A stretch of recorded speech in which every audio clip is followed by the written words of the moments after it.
RGV మనకి ఇంతకుముందు కూడా ఆయన గురించి చెప్పుకునే ఉన్నాము.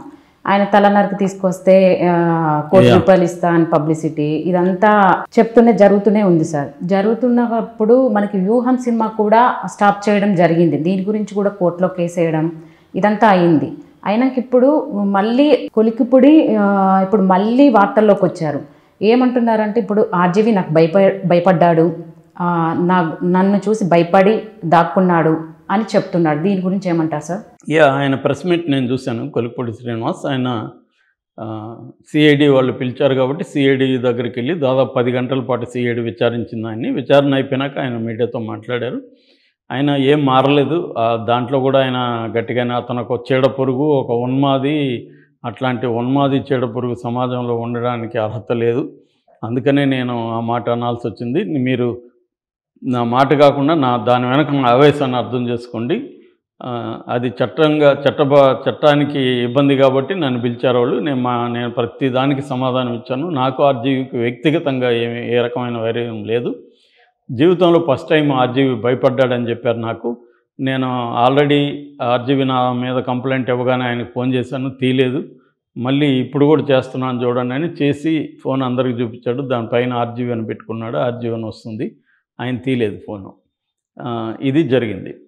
సో ఇప్పుడు మనం ఫస్ట్ భయపడ్డాడనే విషయానికి సంబంధించింది అంటే, నేను ఆర్జీవితో ఒక 4-5 ఏళ్ళు ట్రావెల్ అయినాను.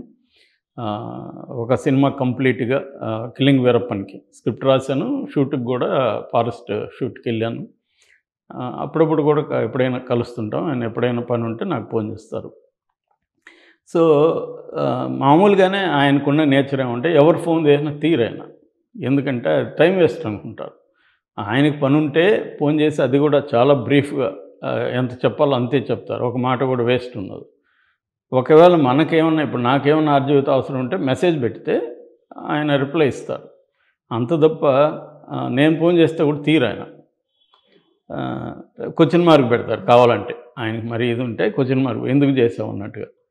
అంటే చాలా మినిమల్ అంటాం కదా, మినిమల్ అండ్ ఫోకస్డ్గా ఉంటుంది ఆయనతో మాటలు కానీ, ఆయనతో చాటింగ్ కానీ, ఏది ఎక్స్ట్రా ఉండదు, సోది ఉండదు. అలాంటి ఆయన లైఫ్ స్టైల్ అది, ఆయన ఇది. అందుకని ఫోన్ తీయడు ఆయన.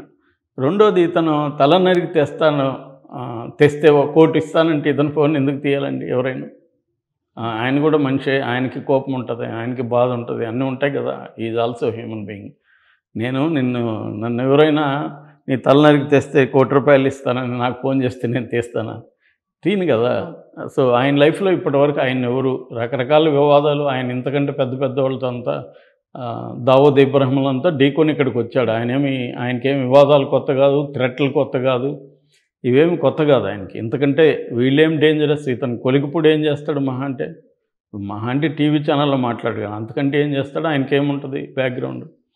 చంద్రబాబు లాంటి వాళ్ళు ఆ పని చేయలేరు, ఏ పని చేయలేరు. అంటే వైలెన్స్కి వెళ్ళలేరు. వైలెన్స్కి వెళ్ళే మాఫియా గ్యాంగుల్ని డీల్ చేసి వచ్చారు ఆయన. కాబట్టి ఏంటంటే ఆయన భయపడిపోయేదంతా ఉత్తుత్తి వ్యవహారం. ఆయన దీనికంతా భయపడిపోయేది ప్రసక్తే ఉండదు. ఆయనకి తెలుసు ఎలా డీల్ చేసుకోవాలి ఇవన్నీ. ఆయనకి ఉండే సర్కిల్, ఆయనకు ఉండే పోలీస్ ఆఫీసర్లు అంతా, ఆయనకు కూడా సర్కిల్ ఉంటుంది. ఆయన ఊరికెళ్ళాడు.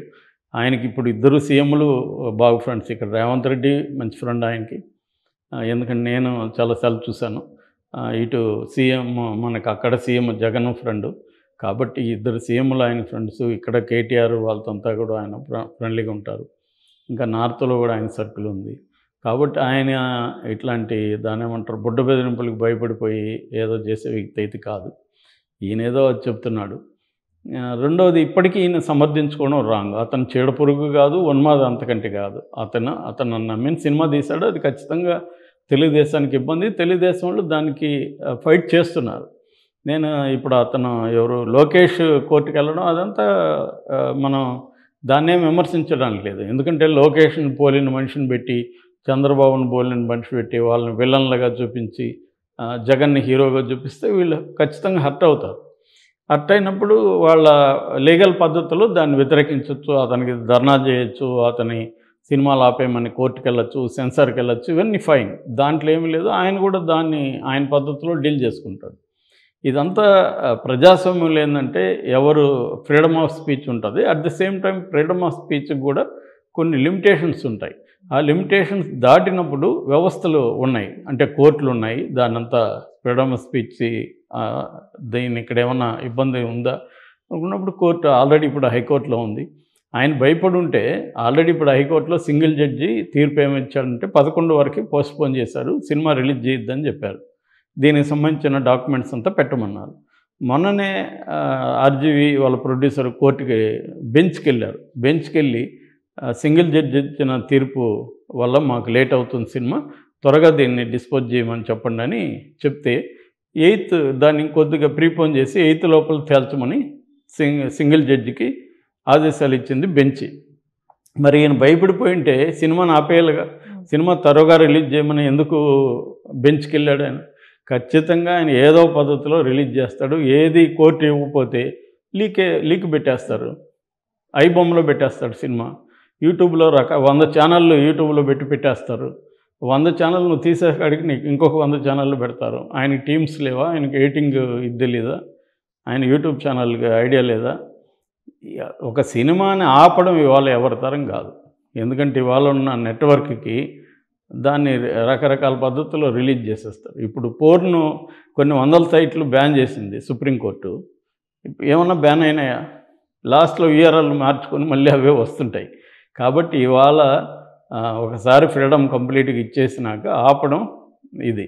వీళ్ళు ఎంత గోల్ చేస్తే అంత క్యూరియాసిటీ, ఆ సినిమాలో ఏముందిరా అని క్యూరియాసిటీతో జనం రేపొద్దున టెలిగ్రామ్లో పెట్టేశారనుకోండి, టెలిగ్రామ్ ప్రతి ఒక్కడు పంపించుకుంటారు దాన్ని.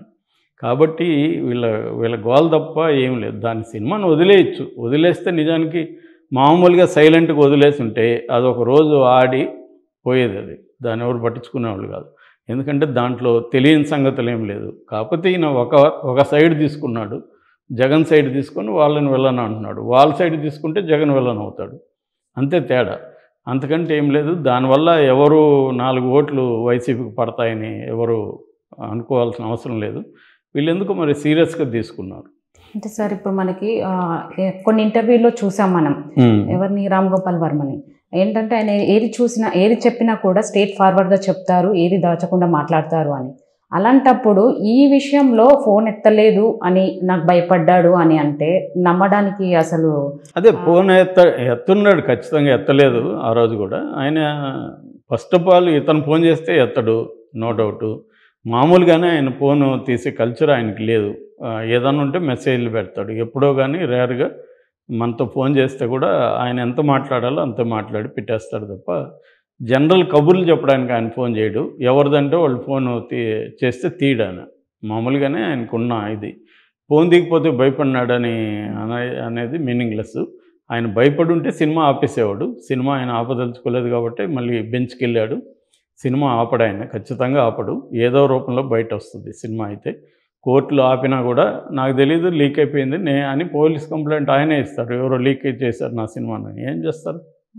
కాబట్టి సినిమా అయితే ఆపడాను. ఏదో రూపంలో ఐబొమ్మ టెలిగ్రాములన్నా వచ్చేస్తుంది అది. దాన్ని అయితే ఎవరు ఆపలేరు.